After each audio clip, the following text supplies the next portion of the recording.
I'm joined here today with Sarah Peyton. Welcome, Sarah. Oh, thank you, Bernadette. I'm so excited to be here as I've just stepped into the official world of affirmations, and you have 10 years of experience. I'm very excited to hear what you've been discovering while you've been working with them. Awesome. This is going to be so fun. So, Sarah, you do amazing work, and I know that you know a lot about the neuroscience behind why these things work and how dealing with our inner voices and our mind patterns, how that affects our life and how we can start to make changes in it, and how things like affirmations can play a role in it. But beyond just feeling good, what's actually going on inside our brain when we're using them. So we're going to be talking in this session about using affirmations to support yourself. So people might already be utilizing them, or they might be interested. Some people I find are a little skeptical about them, and that's fair enough. You're allowed to bring your questions and to debate and to understand. I'm really practical, so I like to understand logically how things work too. So let's dive into it. I would love for you to start with the science behind it, and then we can talk about maybe how to utilize them and some of the tips that I found work really well for people. Wonderful. Well, a part of what happens with affirmations is that as we learn to use them and as we kind of move into a relationship with any resistance we have to them and begin to enjoy them, they start to activate the brain's reward centers. So they're like candy for your brain. They're like a sweet for your brain, and so they're activating the very same places that get activated when we experience when we're experiencing rewards. And the names of those brain parts, which we won't talk very much about, but we'll just say them because sometimes it's helpful for people to hear what the brain parts are, is the ventral striatum and the ventromedial prefrontal cortex. So it can be like winning a prize. It does the same thing in our brains.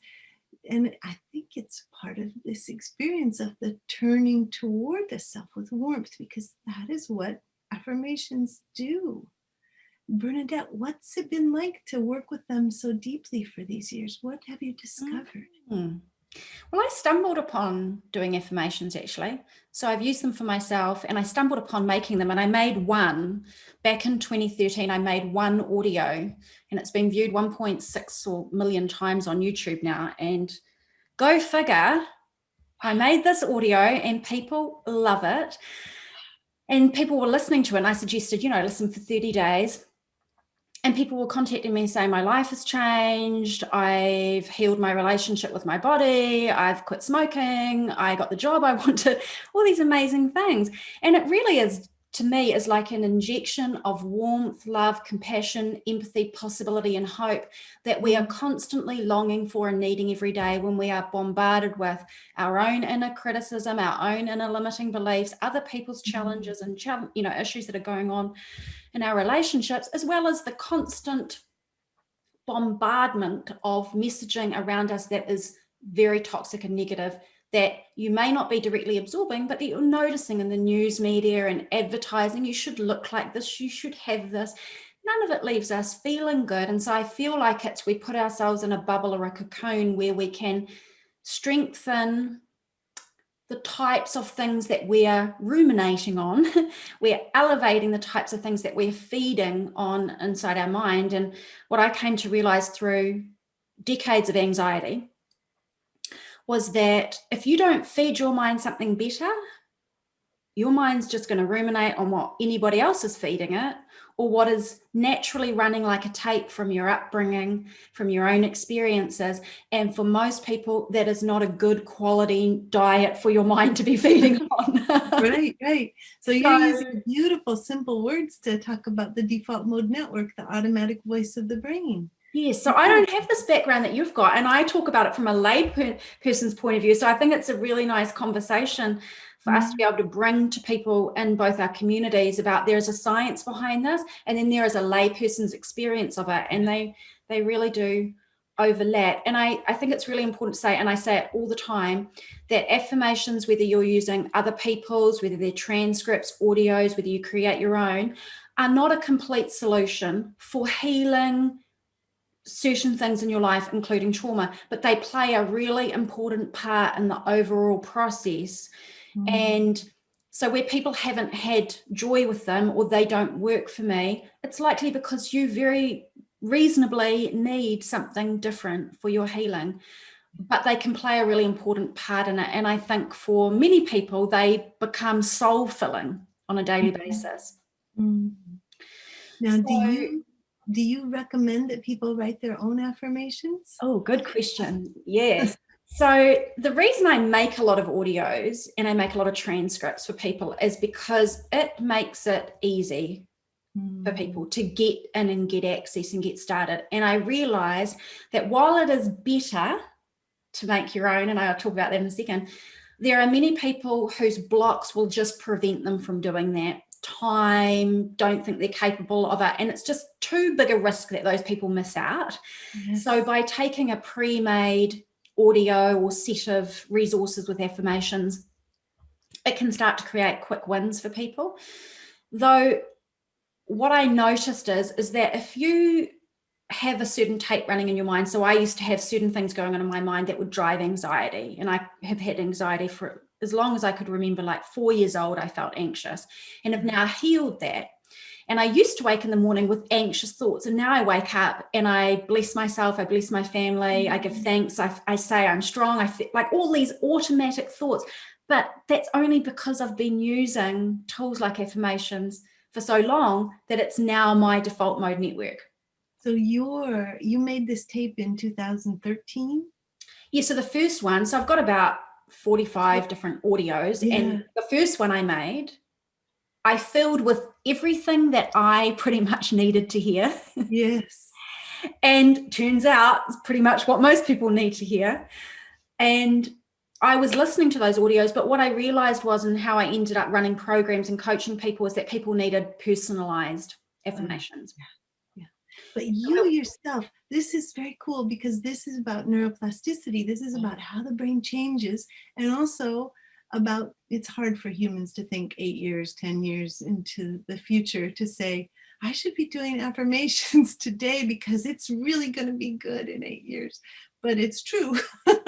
And I want to point it out, because the kinds of neural growth that we're supporting, it grows consistently. It gets nourished by warmth. It's nourished by reassurance. It's nourished by affirmations. And it takes a little time. Here you are. It's been at least 8 years. You may have been doing solid work before the video, but now you're waking up. Yeah. I haven't had anxiety for some time. The thing is with affirmations is that I find, and even with people I put through my programs for mind shifts, is that you get immediate quick wins. You do. But the really lasting dramatic change comes from consistency. And I always say, you don't get up and brush your teeth once, you don't get up and shower once, you don't go to the gym once. So why would you think that you would only nurture and love yourself once? In this world where it is like, I'm sorry, but this is a tough old world. You need to be like doing that for yourself every day. Yes. And so now I don't listen to audios. I just wake up and it just starts, and it starts in my head, and then I just consciously reinforce it. But the thing is that if you grew up thinking I'm not smart, and you're listening to affirmations that say it's a beautiful day and I'm capable of anything, that doesn't counter the specific voice of I'm not smart, or there's not enough in the world for me.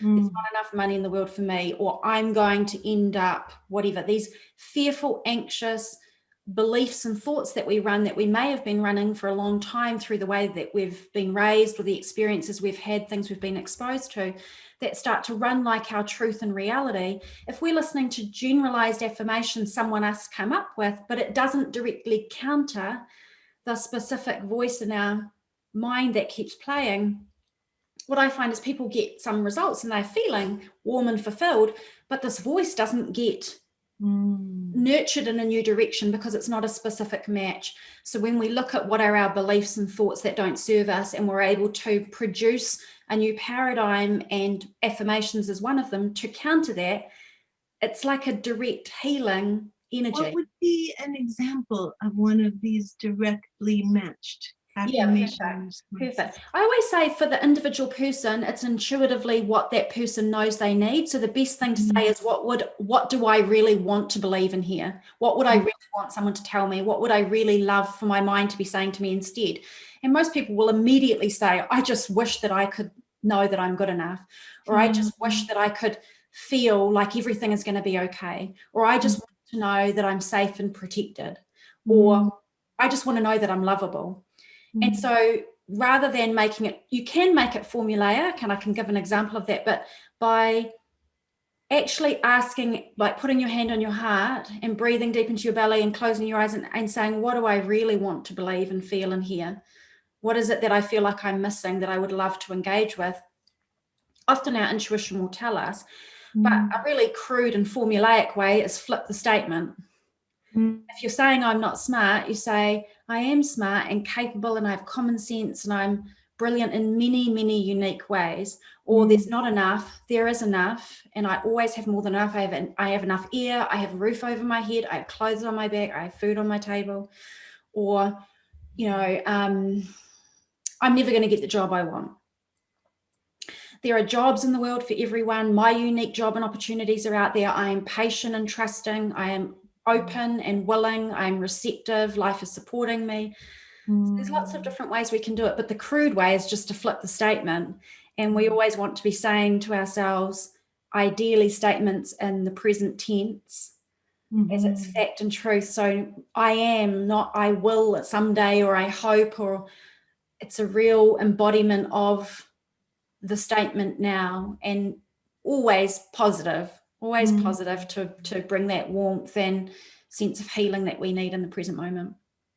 beautiful. Yeah.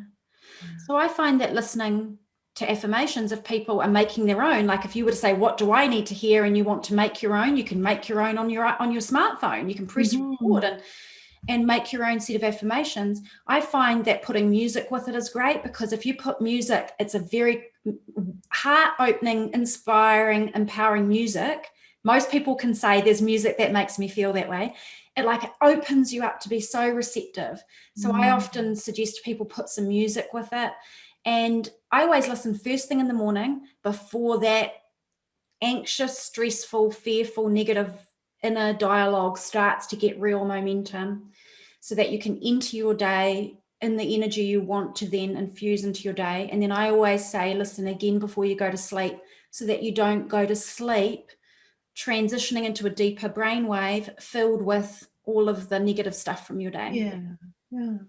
And this again is just like a lovely match for the default mode network, which is most active when we're not telling it what to do, when we're not thinking about algebra problems or drafting a new kitchen plan or figuring out what to serve for dinner. But when the brain has nothing to do, when we're just waking up, when we're just falling asleep, these are very important times to touch these automatic patterns that our traumatized default mode networks may be running.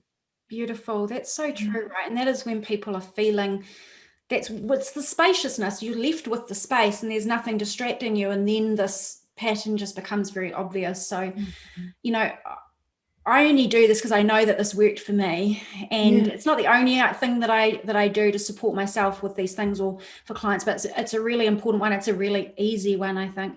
So you had mentioned when we first met that you're going to be doing a book on Yeah. affirmations. Can you Yeah. tell me about it, and when's it coming out, Yes. and what's it about? Um, the publisher, Norton, asked for a book of affirmations for turbulent times. Mm, And so I, at that point, we were deep in the pandemic with no sign of a vaccine. So I was thinking so much about what kinds of affirmations we need specifically for, in some parts of the world, the total isolation that comes with the pandemic, and in some parts of the world, the total overcrowding where grandma and Aunt June and the babies, the twins that belong to the neighbor that we've adopted, everybody's all in a 2-room apartment and it's very crowded. So I mean, across the whole world there are wildly different experiences of stress in response to our turbulent times. mm, Some people having more of a cold stress, some people having more of a hot stress, So I was thinking, what are the things how can we like give ourselves the messages, things like, I'm I exist. I am strong enough to come to terms with whatever it is that the world brings me. I am open to resources. I make myself available to be loved. I um, I I find the love in the small things that people do, and in the glances and the nods and the connections, and if the issue is being crowded somewhere into some place, then I get to find I find empty and quiet and peaceful spaces within myself, which are inviolable and which no one can intrude upon. They are my spaces and they belong to me. These kinds of things that are sort of directly connect to the world as it is. And now, of course, as things are opening, my editor made me laugh. She said, um, do one about the fear of the new normal. Yes. Yes, because here's human nature. Yeah. Oh, there's a vaccine, but, and then will come the next, will everybody have the vaccine? Should I have the vaccine? There'll be a whole lot of fears that come to people about that, and what is the new normal, and the uncertainty, and how long will it take for the economy to bounce back, and will I find work? And there will always be a next level, because it's like the mind, unless you nurture it to deal with reality in the best way you can, with peace and self-empowerment and with hope toward the future. Unless we consciously do that, it's almost like, from my experience working with people and from my own human experience, if you don't do that, the default is going to be, what could go wrong? Yes, the brain is right, the brain trying to keep us safe. Made to try to take care of us. And one of the ways it tries to take care of us is by anticipating the future. One of the pieces of research that I've found recently about affirmations is that affirmations that allow people to envision the future are very powerful. Which is so, I wonder if that's something that you've played with, Bernadette. Yes, a lot of them, and in my affirmations, I do visualizations as well to help people see the future in a really empowering way, which of course shifts how you feel now, which of course how you feel now impacts your choices, behavior, and actions, and actually starts to create your future. But definitely affirmations that give us a sense of hope and inspiration and possibility and expansiveness about our future. It's critical, because what I realized with the pandemic was, when everything shuts down and you can no longer go and do what you normally do, you can no longer work necessarily on all the goals or projects or things that you felt were expansive and filled with hope and new possibility for you. When all of these turbulent times happened and it sort of shut down those things, we can't make plans the same way. Some people's goals and dreams completely altered.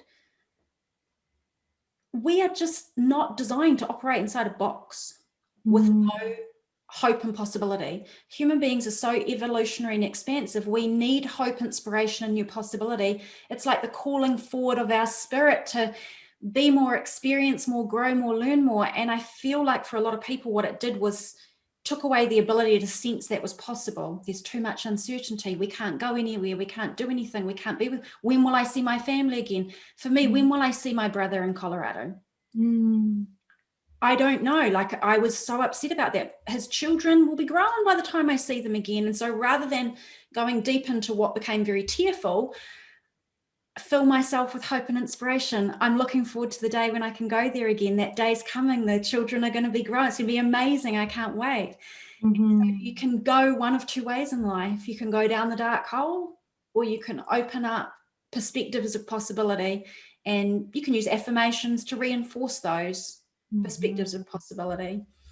So I think for a lot of people, getting your book is going to be really powerful, because I found I'm really, really good at, on the spot, coming up with affirmations and new perspectives to counter anything. I've been doing it for a decade in private coaching and in my programs.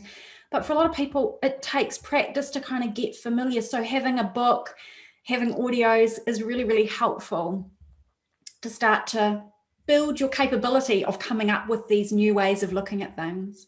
Yeah. It's like what you're telling us is that this kind of stress robs us of our dreams.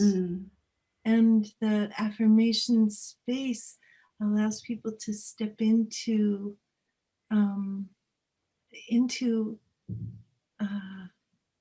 dreaming again, Yep. reawakening hope, reawakening dreams. Hope is one of the most important emotions for humans. And of course, we live in, as my publisher says, turbulent times. We live in times where hope is impacted incredibly severely by so many elements of the climate crisis, of the ways that different countries are governing, of the different countries' ability to commit to the global change that's needed. And so we desperately, we as human bodies desperately need access to hope. It's like a fuel for us. It is indeed. And just when you talk about the body, you know that if you're not in that sense, in that paradigm of hope and possibility, and you're in the opposite, it's not a good place to be. It doesn't feel good. And you will feel it in your body really fast. You will feel the stress in your muscles and your stomach and your heart rate and everything. And you just know when whatever your perspective of the world is not working for you, because you're in that state. And I think it's important to say you're allowed to feel those things, because it's really challenging. And I always say, but it's also not necessary to have it own you. So you can take the message from your emotions and you can understand those thoughts. But one of the biggest gifts, I think, in the human experience, and one of the best tools that we can learn, is how to shift our perspective of the way that we look at something, the way we look at ourselves, the way we look at situations, such that we honor the reality, but we open the door for something else to also be possible. Yes, this honoring the reality is so important. There has been some research out of San Francisco recently that showed that if people were doing affirmations and they felt false, that it was stressful for their hearts, stressful for their immune systems, that it created anxiety instead of supporting well-being. Are there any tools for, maybe the word would be acknowledgement, that allow people to move more into? Yes, great question. I love the statement that I actually take from EFT, emotional freedom techniques, and which is commonly known as tapping, and something I advocate for massively. And it's that statement that they use with EFT is even though. So I always say, if there's something that you want to shift and it just doesn't, you don't feel it really honors where you're at, it feels too fake and plastered on, even though I feel shame about this, I choose to love myself anyway. Or even though I've lost my job due to the pandemic, I choose to open my heart and mind to the possibility of even better employment opportunities than I've ever experienced before. Even though I don't know how it's possible to feed my children next week, I trust myself and I open myself to seeing a way forward from this situation. So we never deny the reality. And I always say to people, if you're listening to affirmations and you're just grading up against them and you're rolling your eyes, re-script, because you want to have something that you can genuinely buy into. Yeah. So you can say affirmations like I just cringe with all the cells of my body when I hear affirmations that are like, the world is peaceful and full of wonderful people. It's like, no, statistically speaking, there's quite a few not very nice people out there. And because your mind's going, not true. Right. And you're smart, you can't fool your smartness. And another one is people say, we go through my mastermind program, people are like, I've had these trust breaches in relationships, I've been treated really bad in relationships. Should I script my new paradigm that I trust people? And I'm like, no, why would you do that? Not all people are trustworthy. You say, the affirmation is this: I trust my own ability to discern who to give my trust to. Beautiful. Because you want to feel safe. Yeah. You're not going to feel safe if you're walking around going, everybody's wonderful and I trust everybody. That's not a Yeah. helpful thing, because your brain's just going to go, oh no, that's a lie. It's not accurate. So you want to have statements that feel accurate but empowering, honor your reality, but open the door for something true and real and fulfilling for you. And it's very unique for each person. And I know that we've got another video that people may or may not have seen. So I just want to mention, while we're waiting for your other book to come out, that we do have your current book, which is Your Resonant Self, which I am reading at the moment.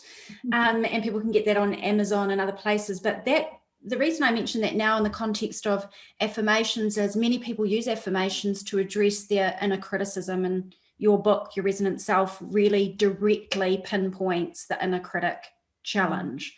So that's another resource that people, if you're listening and you're needing support for negative inner voice directed at yourself and self-criticism, Sarah's book, Your Resonant Self, is a great resource to use as well. Thank you.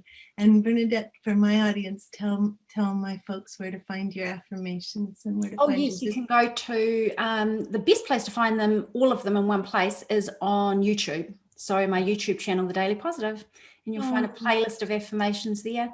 And they can go to thedailypositive.com if they want to join up and receive regular messages from me. But all the affirmations are there to stream on YouTube. Thank you, Sarah. Thank you, Bernadette. A pleasure to be with you today. Yeah, pleasure to be with you too. Thanks everyone for listening.